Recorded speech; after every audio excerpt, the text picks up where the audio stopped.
When discussing the legacy of the Legend of Zelda franchise, it is almost impossible to avoid the shadow cast by the Philips CDI Zelda games Link, The Faces of Evil, Zelda, The Wand of Gamelon, and Zelda's Adventure. These titles, released between 93 and 94, represent a stark departure from the quality and craftsmanship fans have associated with the series. Despite their ambition, the CDI Zelda games are universally regarded as some of the most infamous in gaming history. Their notoriety stems from a confluence of poor design, baffling creative choices, and the mishandling of one of gaming's most revered franchises. In this essay, I will go into the many aspects that make these three games a triforce of infamy.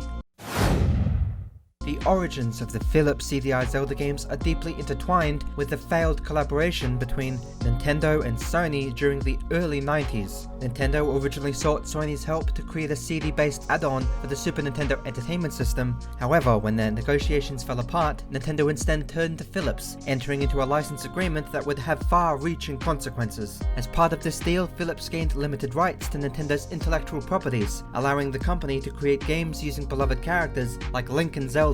Nintendo, meanwhile, retained oversight of its core franchises, leaving Philips to experiment freely within its own interpretations. This arrangement was, at its core, a recipe for disaster. Philips had little experience in game development and was more focused on promoting the CDI as a multimedia device rather than a dedicated gaming platform. Unlike Nintendo, which meticulously crafted its games with a focus on quality and innovation, Philips lacked the expertise and creative vision needed to produce titles that lived up to the Legend of Zelda name. Without proper guidance from Nintendo, Philips embarked on a misguided attempt to translate the magic of Zelda onto the CDI, resulting in products that bore little resemblance to their illustrious predecessors. The release of Link, The Faces of Evil and Zelda, The Wand of Gamelon in 93 was an ambitious yet ill-conceived attempt to capitalize on the growing popularity of CD-based games. These titles, developed by Animation Magic, showcased flashy animated cutscenes but failed to deliver engaging gameplay. A year later, Philips released Zelda's Adventure, a top-down adventure game developed by Viridis Corporation.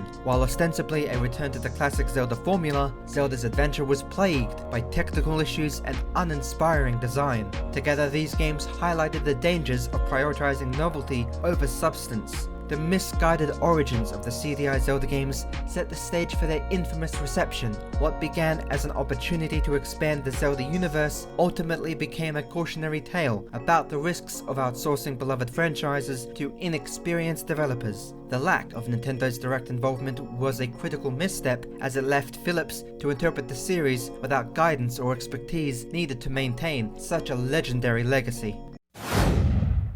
The CDI Zelda games are infamous for their broken and frustrating gameplay, which stands as one of their most glaring shortcomings. Unlike the polished and intuitive mechanics of Nintendo's Zelda titles, the CDI games feel clunky and unresponsive. Link, The Faces of Evil and Zelda, The Wand of Gamelon adopt a 2D side-scrolling format, a significant departure from the series' iconic top-down perspective. Unfortunately, this choice only exacerbates the game's problems. Players must contend with sluggish controls, awkward hit detection, and poorly implemented mechanics that render even basic actions, like jumping and attacking, an exercise in utter frustration. The level design in these games is another glaring issue. Characterized by its nonsensical layouts and lack of coherence, players are often forced to backtrack through confusing environments, searching for specific items or objectives without any clear guidance whatsoever. Enemies are placed haphazardly, making combat unfair and tedious rather than challenging and fun. To compound these issues, the games fail to offer meaningful rewards for exploration, stripping the Zelda experience of one of its most beloved features. Zelda's Adventure, while shifting back to a top-down perspective reminiscent of earlier Zelda titles, fares no better in terms of gameplay. The controls are unresponsive and the game is riddled with technical issues, including long loading times that disrupt the flow of the experience. The decision to implement a live-action map screen, while ambitious, ultimately detracts from the gameplay itself, as it slows down navigation and makes an already convoluted game even harder to follow. The absence of intuitive design principles leaves players feeling lost and disconnected from the world. Together, these gameplay flaws highlight the CDI Zelda games' failure to capture the essence of what makes the Legend of Zelda series so beloved. By prioritizing novelty and experimentation over tried-and-true design, the developers created games that are not only unfaithful to the franchise, but also objectively unenjoyable to play. The visual presentation of the CDI Zelda games is one of their most ridiculed aspects, and for good reason. The Faces of Evil and The Wand of Gamelon feature animated cutscenes that are jarring in their amateurish execution. Produced by Animation Magic, these cutscenes are characterized by their surreal and grotesque art style, which fails to capture the charm or majesty often associated with the Zelda series. Characters are depicted with exaggerated facial expressions and awkward movements that border on the absurd, creating an aesthetic that is more unsettling than engaging. In-game graphics fare little better, with sprites that lack detail and environments that feel lifeless and poorly designed. Backgrounds are often barren or repetitive, failing to evoke the sense of wonder and adventure that fans have expected from Zelda titles. The contrast between the detailed, loving, crafting visuals of Nintendo's A Link to the Past and the crude, uninspired graphics of the CDI games is stark, further emphasizing the latter's shortcomings. Zelda's Adventure takes a different approach, incorporating live-action actors and pre-rendered backgrounds in an attempt to create a more immersive experience. However, this decision backfires spectacularly, as the live-action elements clash with the game's pixelated graphics, resulting in a disjointed and incoherent visual presentation. The end result is a game that looks and feels like a cheap imitation of the series it seeks to emulate. The visual failures of the CDI Zelda games extend beyond mere aesthetics, undermining their ability to engage with players on a fundamental level. Instead of drawing players into a vibrant and fantastical fantasy world, the games present a disjointed and unsettling experience that feels disconnected from the spirit of the Zelda franchise.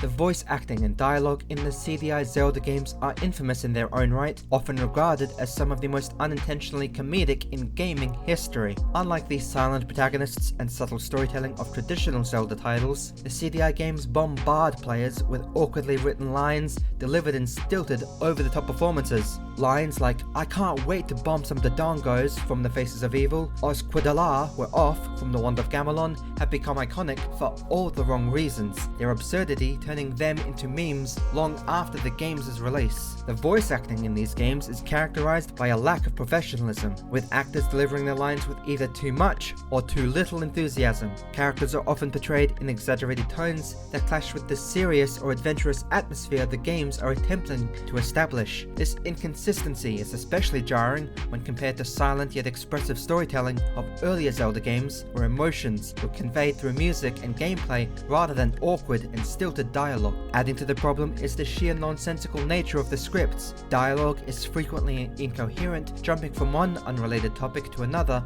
without any logical progression. This lack of cohesion extends to the cutscenes, which are often unintentionally humorous due to their bizarre animation and nonsensical content. The voice acting and dialogue issues in the CDI Zelda games highlight the dangers of mishandling a beloved franchise. Instead of elevating the series, these elements serve as a stark reminder of the game's lack of polish and respect for the Legend of Zelda legacy. What should have been an opportunity to expand the series' storytelling instead became an enduring source of ridicule.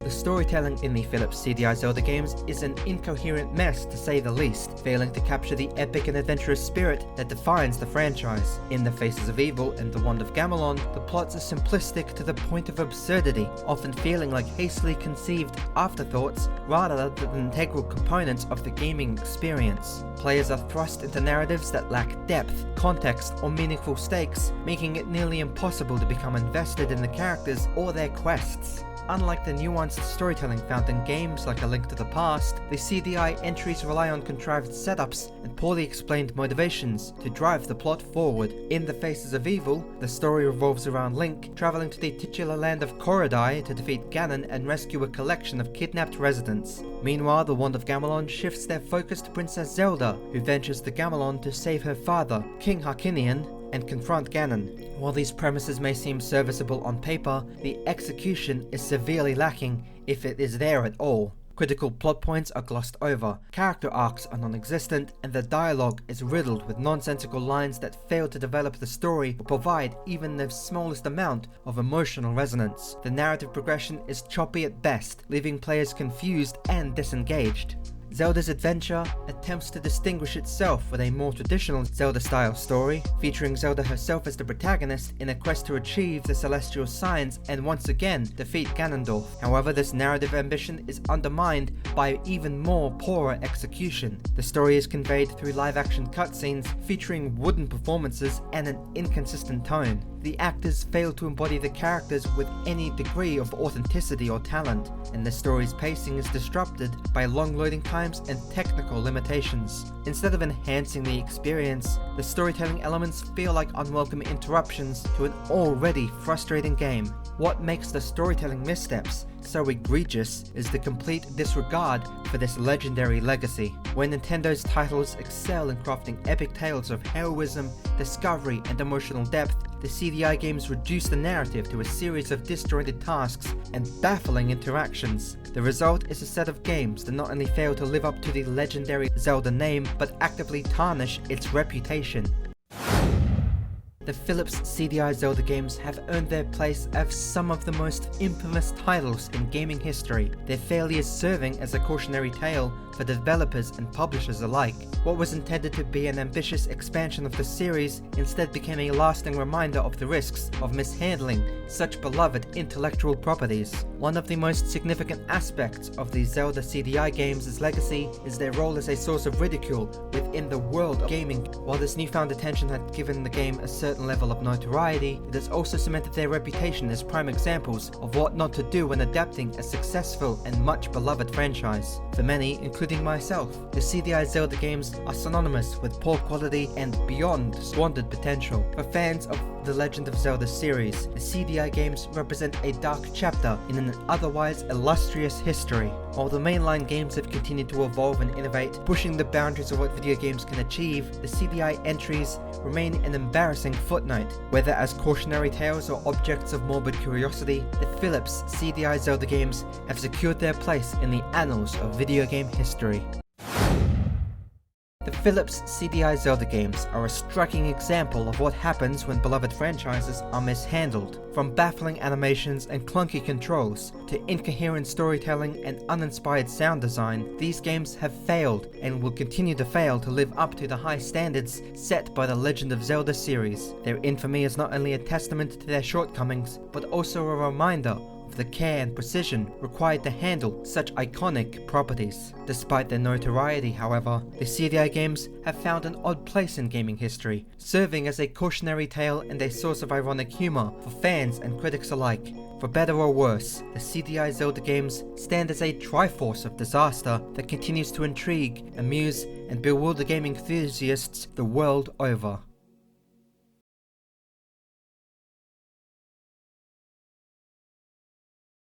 Track of my love.